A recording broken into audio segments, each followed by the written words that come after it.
உலகத்தையே உலுக்கிக் கொண்டிருக்கும் ஒரு மிகப்பெரிய ராணுவ நடவடிக்கை.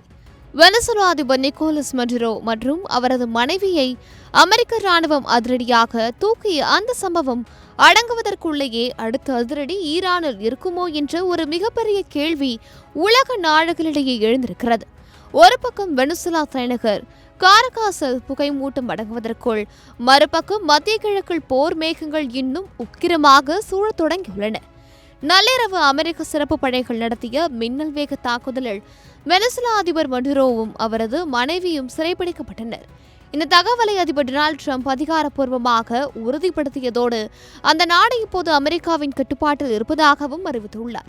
ஒரு நாட்டின் அதிபரையே இன்னொரு நாட்டு படைகள் இப்படி புகுந்து தூக்கியிருப்பது உலக வரலாற்றிலேயே ஒரு மிகப்பெரிய அதிர்வலையை ஏற்படுத்தியிருக்கிறது. இந்த சூழ்நிலையில்தான் இஸ்ரேலின் முன்னாள் பிரதமரும் இப்போதைய எதிர்க்கட்சித் தலைவருமான யாயர் லாபிட் விடுத்திருக்கும் ஒரு செய்தி இப்போ அனலை கிளப்பியிருக்கிறது.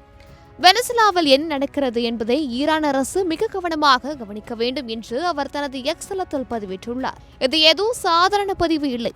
ஈரானுக்கு விடுக்கப்பட்ட நேரடி எச்சரிக்கையாகவே உலக நாடுகளில் பார்க்கப்படுகிறது. வெனிசுலாவில் மடுரோவுக்கு ஏற்பட்ட அதே கதி நாளை ஈரானுக்கும் ஏற்படுமோ என்ற சந்தேகம் வலுத்திருக்கிறது. யாயர் லாபிட் ஏன் ஈரானை நோக்கி கை காட்டுகிறார் என்பதற்கு பின்னால் ஒரு வலுவான காரணம் இருக்கிறது. தற்போது ஈரான் ஒரு மிகப்பெரிய உள்நாட்டு நெருக்கடியில் சிக்கி தவிக்கிறது.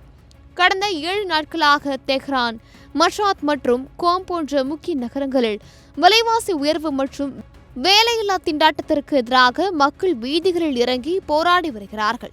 குறிப்பாக ஈரானின் ஜென்சி தலைமுறையினர் இந்த முறை மத குருக்களின் ஆட்சிக்கு எதிராக ஆக்ரோஷமாக முழக்கமிட்டு வருவது ஈரான் அரசுக்கு ஒரு மிகப்பெரிய சிம்ம சொப்பனமாக மாறியுள்ளது.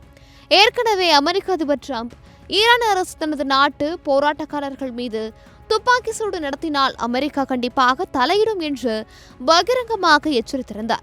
வெனிசுலாவில் மடுரோவின் வீழ்ச்சி என்பது ஈரானின் அதிபர் மசூத் பெசஷ்கியன் மற்றும் உயர்மட்ட தலைவர் அயதுல்லா அலி காமேனி ஆகியோருக்கு விடுக்கப்பட்ட ஒரு சிக்னலாகவே கருதப்படுகிறது.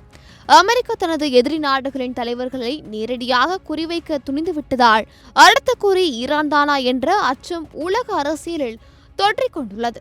அமெரிக்காவின் இந்த அதிரடி நடவடிக்கைகள் உலக போருக்கு வழிவகுக்குமா அல்லது மத்திய கிழக்கில் ஒரு புதிய மாற்றத்தை கொண்டு வருமா? அமெரிக்கா அடுத்ததாக ஈரானுக்குள் நுழையுமா என்பதை பொறுத்திருந்துதான் பார்க்க வேண்டும்.